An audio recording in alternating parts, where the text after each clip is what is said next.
Friends, welcome to our YouTube channel. और आज हम करेंगे वो क्रांति जिसने हमारे पूरे भारत के इतिहास में, जो हमारा 1947 में स्वतंत्रता हमें मिली, उसमें एक नींव रखता है। ये जो विद्रोह है, क्रांति है, इसको क्रांति कहा जाता है 1857 की वो क्रांति, जिसके बाद ब्रिटिश ईस्ट इंडिया कंपनी का पूरा जो उसकी शक्ति है, जो एकाधिकार है, वो खत्म कर दी जाती है।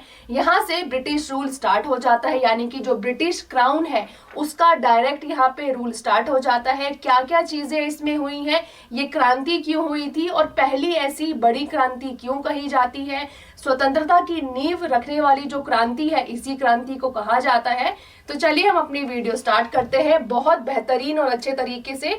आज हम 1857 की जो क्रांति है, वो ऐतिहासिक क्रांति को कवर करेंगे, जो आज तक आपने पढ़ी होगी, अच्छे और डिटेल में पढ़ेंगे, जो आपके एग्जाम के लिए भी इम्पोर्टेंट होंगे और आपको एक्स्ट्रा चीजें भी यहाँ से देखने को मिलेगी जो इम्पोर्टेंट हो सकते हैं और आज तक हो सकता है कि आपने ना पढ़ी हो। तो हम हर एक सेक्शन को डिवाइड करके पढ़ेंगे। सबसे पहले बैकग्राउंड, जो हिस्टोरिकल बैकग्राउंड, जो स्टोरी होती है, वो पढ़ेंगे। उसके बाद कारण देखेंगे, अलग अलग कारण देखेंगे कि क्या धीरे धीरे कौन कौन से कारण बने जो 1857 की एक महान क्रांति में तब्दील हो गई। तो हर चीज को हम आज डिटेल में पढ़ने वाले हैं। तो ये है आज की वीडियो, जिसमें हम 1857 की जो हमारी क्रांति है उसको पढ़ने वाले हैं। तो चलिए वीडियो स्टार्ट करते हैं। इससे पहले अगर आपने एसएससी, रेलवे या फिर कोई भी वनडे एग्जाम हो, जहां पे भी आपका हिस्ट्री से रिलेटेड क्वेश्चन पूछा जाता है, वो पूछा ही जाता है। आप सभी को पता होगा कि हर एक एग्जाम में आपका हिस्ट्री हो, ज्योग्राफी हो या फिर पॉलिटी हो, वहां से क्वेश्चन आते ही आते हैं।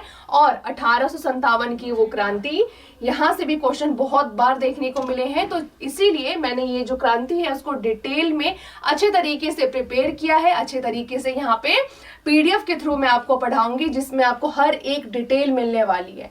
तो वक्त को ज्यादा जाया ना करते हुए हम अपनी वीडियो स्टार्ट करते हैं।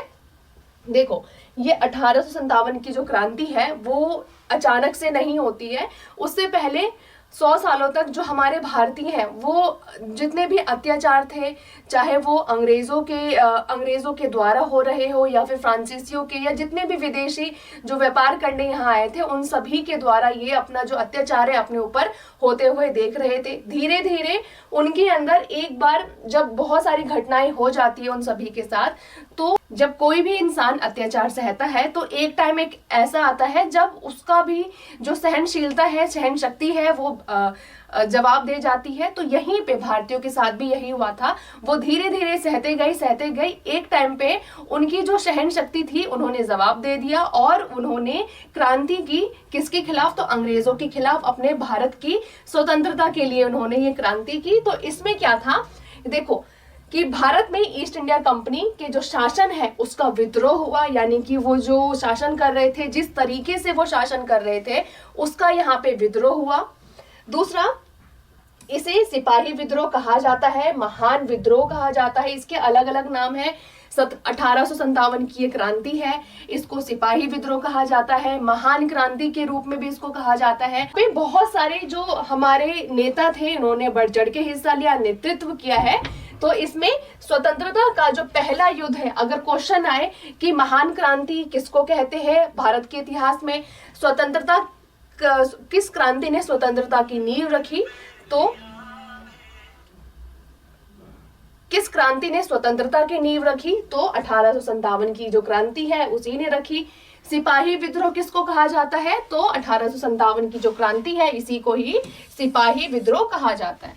तो ये चीजें हो गई। अब देखो बैकग्राउंड स्टोरी क्या है, यानी कि पृष्ठभूमि क्या है इस क्रांति की। 1857 से पहले जो अंग्रेज थे वो अपना जो शासन है वो मजबूत करना चाहते थे। अब वो धीरे धीरे कर रहे थे। हर साल उनके लिए जो ईस्ट इंडिया कंपनी है उनके लिए एक एक्ट आता था, उनका जो अधिकार है वो वहां पे बढ़ाया जाता था, कुछ कम किया जाता था। लेकिन उनका मेन मकसद क्या था, भारत में अपनी मजबूती कायम रखना और ज्यादा जो रूल है उसको मजबूत करना, ताकि जो भारतीय है उस पे वो राज कर सके।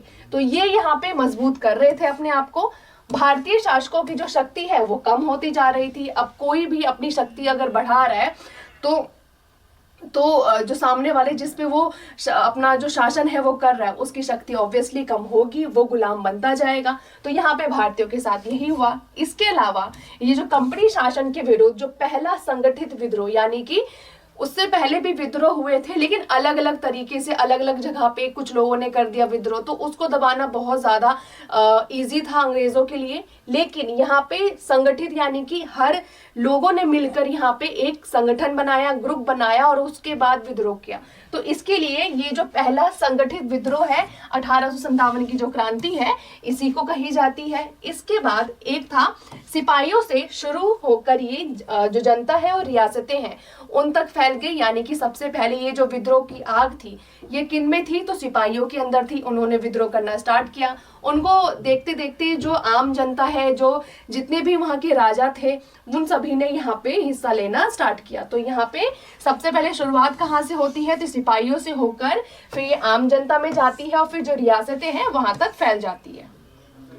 इसके बाद जो सबसे पहला जो कारण था राजनीतिक कारण, बहुत सारे कारण थे, राजनीतिक थे, आर्थिक थे, धार्मिक कारण थे।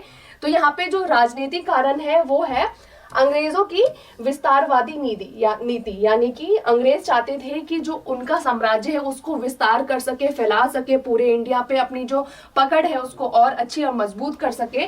तो ये एक नीति थी, ये एक कारण था। कौन सा, तो राजनीतिक कारण में आता है। दूसरा कारण था व्यापकगत जो सिद्धांत है, यानी कि निसंतान। ये डलहौजी ने ये जो सिद्धांत है वो दिया था। ये वहां पे उस टाइम पे ऐसा रूल था कि जिस भी राजा के पास या फिर किसी के पास अगर अपनी खुद की संतान नहीं है या फिर उसका कोई दत्तक पुत्र है तो वो उसका अधिकारी नहीं होगा, उसकी जमीन छीन ली जाएगी। तो यहाँ पे इजी वे में देखो, जो जनता है निसंतान होने पर राज्य हड़प लिया जाता था। यानी कि जिस भी व्यक्ति का खुद का संतान ना हो, खुद की संतान ना हो, वो उसकी जो जमीन है उसको हड़प ली जाती थी। भले उसके पास दत्तक पुत्र हो, यानी कि उसने कहीं से गोद ले रखा हो, तो उसको वो जमीन नहीं मिलेगी। वो जमीन किसको मिलेगी, तो अंग्रेजों को मिलेगी। तो ये यहाँ पे जो हड़प की नीति है ये कही जाती है डलहौजी के द्वारा। ये हड़प की नीति उस टाइम पे भारत में हड़प की नीति किसने चलाई थी, तो डलहौजी ने चलाई थी।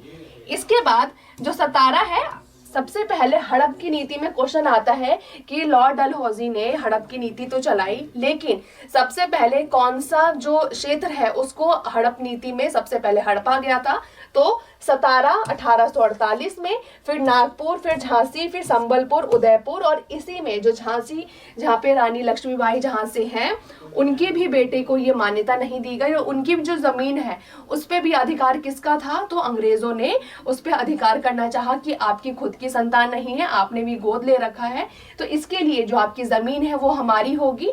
और इसीलिए इन्होंने भी ये विद्रोह किया था, रानी लक्ष्मीबाई ने।